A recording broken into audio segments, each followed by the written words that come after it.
Jai Shri Ram students, yesterday we had completed 50% of our chapter water everywhere. So today we'll move forward and we will complete our rest 50% of the chapter. So आशीष जो एक लड़का है वो खड़ा होकर बोलता है, sir what should we do in a situation when flood confront us. Sir अगर हम क्या करें ऐसी सिचुएशन में जब हमारे सामने फ्लड आ जाए, फ्लड की जो आपदा है वो आ जाए। तो हेड मास्टर खड़े होते हैं और बोलते हैं, ऑलवेज रिमेंबर, हमेशा याद रखो, to keep an eye on the water level. हमेशा जो पानी का जो माप है कि वो पानी का लेवल कहाँ तक बढ़ गया है वहाँ पर अपनी हमेशा आंखें रखो, मतलब वहाँ पर नज़र रखो हमेशा कि पानी का लेवल कितना हो चुका है नदी के अंदर। और the stream specially when it's raining heavily, ज़्यादातर तब जब बारिश बहुत भयंकर तरीके से हो रही हो। Vijendra, one more student stand and ask, can we go near the river to see the water level. क्या हम नदी के पास जा सकते हैं उसका लेवल देखने के लिए। Then head master stand, no never do it, कभी भी ऐसा मत करना। It is risky for children, ये क्या है, रिस्की हो सकता है, तुम्हारे लिए खतरनाक हो सकता है। द वॉचमैन और the person on duty should do that, जो भी वॉचमैन वहाँ पर होगा ड्यूटी पर वही आपको लेवल देखकर बताएगा। निशा, so last year some children of the nearby village went near the stream and one of them was drowned. Sir last year क्या हुआ था, कुछ बच्चे नदी के पास में गए थे और लेवल ज़्यादा होने की वजह से वो वहाँ पर बह गए थे। Headmaster, yes it was horrible, हाँ ये बहुत ही भयानक हो सकता है। So always keep a safe distance from the flooded river और स्ट्रीम, इसलिए हमेशा उचित दूरी बनाकर चलो बहती हुई नदी से। जब नदी उफान पर हो तो उसके पास में बिल्कुल भी नहीं जाओ। Sir, what should we do when the watchman inform us that the situation is getting worse or alarming? Sir हम क्या करें जब वॉचमैन हमको बताए कि जो कंडीशन है वो बहुत ही वर्स हो चुकी है और वो अलार्म कर दे, यानी वो एक बेल बजा दे, वो हमको अलार्म कर दे, वार्न कर दे कि जो सिचुएशन है वो getting worse, the situation is getting worse, मतलब बहुत ज़्यादा भयानकता का रूप ले रही है। Head master, now you have to make some necessary arrangement. अब इस वक्त आपको क्या करना है, नेसेसरी अरेंजमेंट्स करने हैं to cope with the situation, उस सिचुएशन से बाहर निकलने के लिए। नेसेसरी अरेंजमेंट्स का मतलब है कि स्टूडेंट्स जो आपके नेसेसरी सामान है, जैसे खाने का आइटम है, आपके कुछ कपड़े हैं, आपका जो नेसेसरी आइटम्स है, गारमेंट्स हैं आपके, वो सब आपको ले लेने हैं। रचना, व्हाट आर दे, तो सर वो क्या क्या हो सकते हैं हम आप हमें बताएंगे। Headmaster, first don't panic in any circumstance, कभी भी घबराना नहीं चाहिए किसी भी कंडीशन में, अगर आप घबराएंगे तो आप गलती करेंगे। आशु पूछती है, यस सर बिल्कुल सही है। Headmaster, and try to help your parents, और हमेशा अपने पेरेंट्स की मदद करनी चाहिए। ज़्यादातर होता है कि बच्चा हड़बड़ाहट में भागा दौड़ी मचाते हैं, जबकि वो बिल्कुल भी अपने लिए भी और दूसरों के लिए भी खतरनाक हो सकता है, तो हमें ऐसा तो बिल्कुल नहीं करना चाहिए। Shubham, how can we help them, तो हम उनके हेल्प कैसे कर सकते हैं सर हमारे पेरेंट्स की।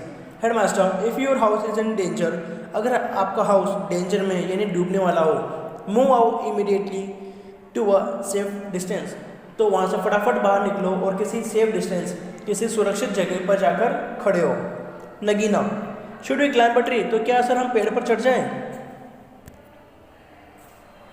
No don't climb a tree, headmaster बोलते हैं, no don't climb a tree, it can be dangerous, कभी भी पेड़ पर नहीं चढ़ना चाहिए। कभी फ्लड आ जाए, कभी कोई तूफान आ जाए, तो कभी भी पेड़ के ऊपर नहीं चढ़ना चाहिए, क्योंकि पेड़ इतना मजबूत नहीं है जो आपका वजन झेल सके। Move towards a higher place, किसी ऊंची जगह पर जाओ। It is better to shift to a concern concrete house like a school building, a temple और अ ग्राम पंचायत भवन।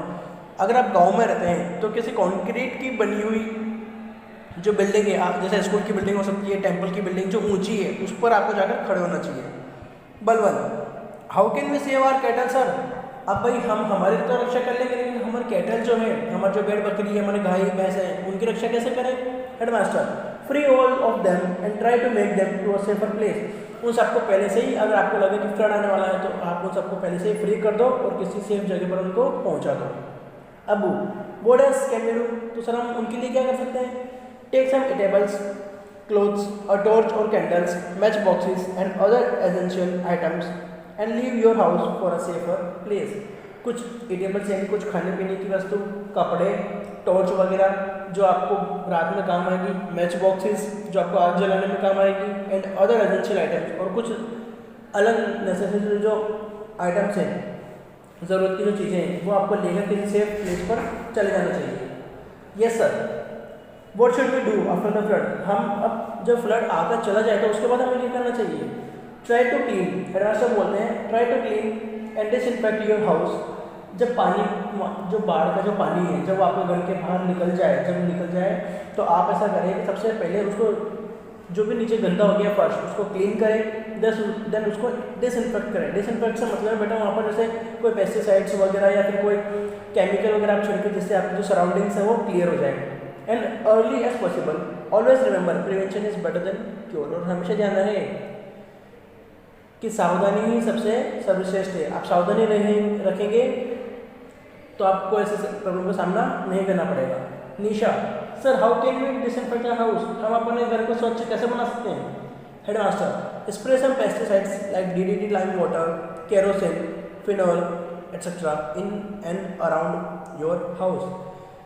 डिसइंफेक्ट करने के लिए आप जैसे DDT, लाइम वाटर जो आता है, केरोसिन, फिनाइल की जो गोलियाँ आती है, फिनाइल की जो लिक्विड आता है, वो आप अपने घर पे छिड़क सकते हैं और उसको अपने घर के आसपास में उसको छिड़क सकते हैं, ताकि जो जर्म्स रह गए बारिश के पानी की वजह से वो सारे आपको इफेक्ट ना करें। But the most important measure is to take care of drinking water. लेकिन सबसे ज़्यादा ज़रूरी है कि आप पानी कौन सा पी रहे हैं। अगर आप गंदा पानी पी रहे हैं तो हो सकता है आपके इलनेस हो जाए आपको। Sajid, sir how can we purify drinking water? का हम उस गंदे पानी को साफ करें, कैसे करके पिएंगे? Use chlorine tablets for purifying the drinking water और बॉयल इट।